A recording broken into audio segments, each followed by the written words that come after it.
ಬಜೆಟ್ಟಿನ ಬಗ್ಗೆ ಪ್ರತಿಕ್ರಿಯೆಯನ್ನ ರಾಜ್ಯದ ಮುಖ್ಯಮಂತ್ರಿಗಳು ಕೂಡ ನೀಡಿದ್ದಾರೆ. ನಾನು ಗಮನಿಸ್ತಾ ಇದ್ದೆ. ಸಹಜ, ಯಾಕಂದ್ರೆ ಅವರಿಂದ ಕಾಂಗ್ರೆಸ್ ಸರ್ಕಾರದಿಂದ ಅಥವಾ ಸಿದ್ದರಾಮಯ್ಯನವರಿಂದ ಕೇಂದ್ರದ ಬಜೆಟ್ ಬಗ್ಗೆ ಒಳ್ಳೆ ಮಾತುಗಳನ್ನ, ಒಳ್ಳೆ ಅಭಿಪ್ರಾಯಗಳನ್ನು ಕೇಳೋದಕ್ಕೆ ಸಾಧ್ಯ ಇಲ್ಲ. ಸಹಜವಾಗಿಯೇ ಅವರು ಟೀಕೆಗಳನ್ನ ಮಾಡಿದ್ದಾರೆ. ಆದರೆ ಕರ್ನಾಟಕ ರಾಜ್ಯವೂ ಒಳಗೊಂಡಂತೆ ದೇಶದ ಪ್ರತಿಯೊಂದು ರಾಜ್ಯದಲ್ಲೂ ಸಹ ಈ ಬಜೆಟ್ ಬಗ್ಗೆ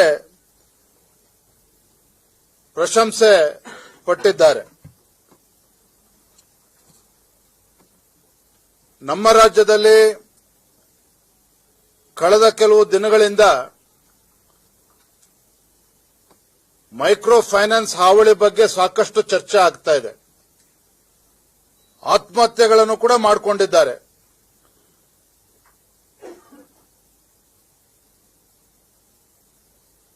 ಈ ಮೈಕ್ರೋ ಫೈನಾನ್ಸ್ ಹಾವಳಿ ಮತ್ತು ವಸೂಲಾತಿ ದೌರ್ಜನ್ಯ ನಡೀತಾ ಇದೆ. ಇದರ ವಿರುದ್ಧ ಭಯಭೀತರಾಗಿ ಹಣವನ್ನ ಮರುಪಾವತಿ ಮಾಡೋದಕ್ಕೆ ಸಾಧ್ಯ ಆಗದೇನೆ ಪ್ರಾಣವನ್ನ ಕಳ್ಕೊಳ್ತಾ ಇರ್ತಕ್ಕಂಥದ್ದು ನಾವು ನೋಡ್ತಾ ಇದ್ದೇವೆ. ಮತ್ತೊಂದು ಕಡೆ ರಾಜ್ಯ ಸರ್ಕಾರನೇ, ಯಾವ ರಾಜ್ಯ ಸರ್ಕಾರ ಈ ಜನರ ರಕ್ಷಣೆಗೆ ಬರಬೇಕಾಗಿತ್ತೋ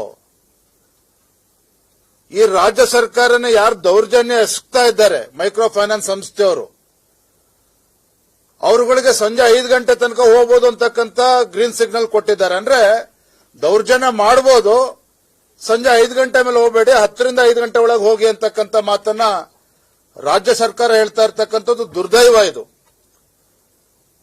ಒಂದು ಕಡೆ ತಮ್ಮ ಗ್ಯಾರಂಟಿಗಳಿಂದ ರಾಜ್ಯದಲ್ಲಿ ಜನರು ಸಮೃದ್ಧರಾಗಿದ್ದಾರೆ, ಆಲ್ ಈಸ್ ವೆಲ್ ಅಂತೇಳಿ ಮುಖ್ಯಮಂತ್ರಿಗಳು ಅವರ ಸಚಿವ ಸಂಪುಟದವರು ಹೇಳ್ಕೊಳ್ತಾರೆ. ಮತ್ತೊಂದು ಕಡೆ ಹೊತ್ತು ಈ ಮೈಕ್ರೋ ಫೈನಾನ್ಸ್ಗಳ ಭರಾಟೆನಲ್ಲಿ ಇವರು ದೌರ್ಜನ್ಯದಿಂದ ರಾಜ್ಯದಲ್ಲಿ ಬಡವರು, ಮಹಿಳೆಯರು, ಕೂಲಿ ಕಾರ್ಮಿಕರು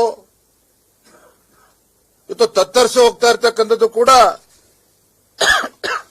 ನಾವು ನೋಡ್ತಾ ಇದ್ದೇವೆ. ಎಲ್ಲೊಂದು ಕಡೆ ಈ ಮೈಕ್ರೋ ಫೈನಾನ್ಸಿನ ವ್ಯೂಹಕ್ಕೆ ಈ ಬಡವರು ಸಿಲುಕಿ ಹಾಕಿಕೊಂಡಿರ್ತಕ್ಕಂಥದ್ದು ನಾವು ಗಮನಿಸ್ತಾ ಇದ್ದೇವೆ. ಹಾಗಾಗಿ ರಾಜ್ಯ ಸರ್ಕಾರ ಬೆಳಗ್ಗೆ 10 ಗಂಟೆಯಿಂದ ಸಂಜೆ 5 ಗಂಟೆ ಒಳಗೆ ಹೋಗಿ ವಸೂಲಾತಿ ಮಾಡಿ ದೌರ್ಜನ್ಯ ಮಾಡಿ ಅಂತ ಹೇಳೋದನ್ನ ಬದಿಗಿಟ್ಟು ಆ ಮುಗ್ಧ ಬಡವರ, ರೈತರ ರಕ್ಷಣೆಗೆ ರಾಜ್ಯ ಸರ್ಕಾರ ಧಾವಿಸಬೇಕು ಅಂತ ಹೇಳಿ ನಾನು ಈ ಸಂದರ್ಭದಲ್ಲಿ ಹೇಳೋದಕ್ಕೆ ಇಚ್ಛೆ ಪಡ್ತೇನೆ.